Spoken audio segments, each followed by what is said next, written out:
মুসলমানরা কখনো সুদের কারবারি করতো না। পুঁজিবাদীরা তারা এইরকম ভাবে অর্থনীতি, পুঁজিবাদীরা সুদ ভিত্তিক এই ব্যবস্থা চালু করে মুসলমানদের ঈমান হরণ করতে পারতো না। কিন্তু আপনি আমি আমাদের রাস্তার ভিতরে যে কাটা লাগাইলাম, কাটা কিন্তু কেউ লাগাই নাই বাবা, শুধু খালি আমরা নিজেরাই কাটা পুঁতে রাখছি। আমাদের রাস্তা আমরা বন্ধ করছি। তারপরে আপনি কপাল থাকলেন, কপাল থাকলে বলেন কি কপাল হইল, দুর্দশা, আমার দুর্দশা হয়ে গেল, আমার এত মুসিবত, আমার এত জরুরত, কিন্তু কোন মানুষকে আমি আমার কাছে পাই না, সাহায্যের জন্য পাই না। হ্যাঁ বাবা, সাহায্যের জন্য পাইতা যদি আল্লাহর এই বিধান ইদাতে দেও তুম বিদাইনিন ইলা আজারিন মুসাম্মা, লিঙ্কটা যে তোমার এইটা যে সময়ের মধ্যে যে নির্ধারিত সময়ের জন্য তোমার জন্য লিখে দেওয়া হয়েছিল, তুমি যদি এই নির্ধারিত সময়ে যদি ঋণ পরিশোধ করতে পারতা, তাহলে এই সমাজের ভিতরে পর্যায়ে হাসানাটা ঋণটা এটা আমাদের মধ্যে বহুমান থাকতো। কথা বলেন ঠিক না বেঠে?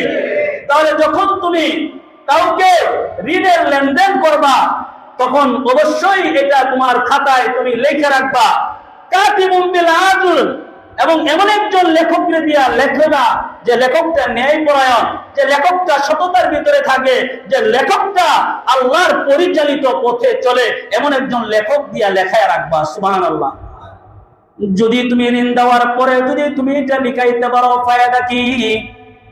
এক নাম্বার ফায়দা হইল দুইজনের ভিতরে কোনোদিন কোনো কথা দ্বারা বিবাদ হবে না, মন মালিন্য হবে না। আজকে আপনি আমি ঋণ দেই, আমি যে কত টাকা দিলাম আমারও মনে থাকে না, যিনাকে দিলাম তিনারও মনে থাকে না, ঠিক না বেঠিক?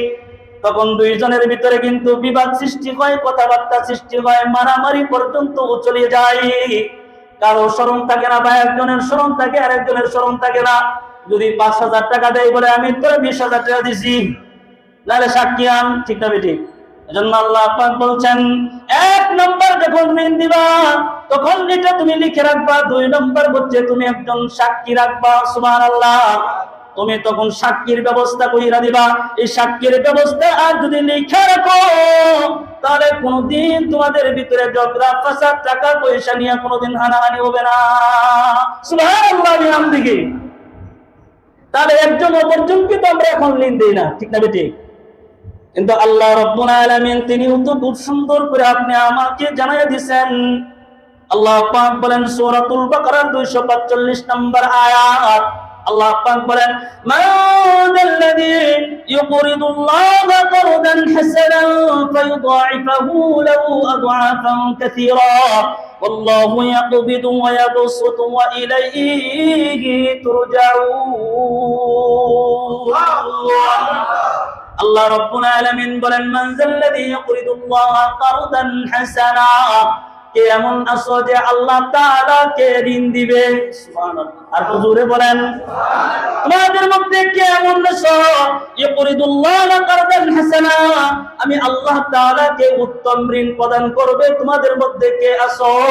যদি আমাকে যদি উত্তম ঋণ যদি তোমরা প্রদান করো, ফায়ুদাইফাহু লাহু আদআফান কাসীরা, আল্লাহ পাক বলেন তাহলে আমি আল্লাহ তাআলা তোমাদের সম্পদকে বহু বহু গুণে বৃদ্ধি করে দিব।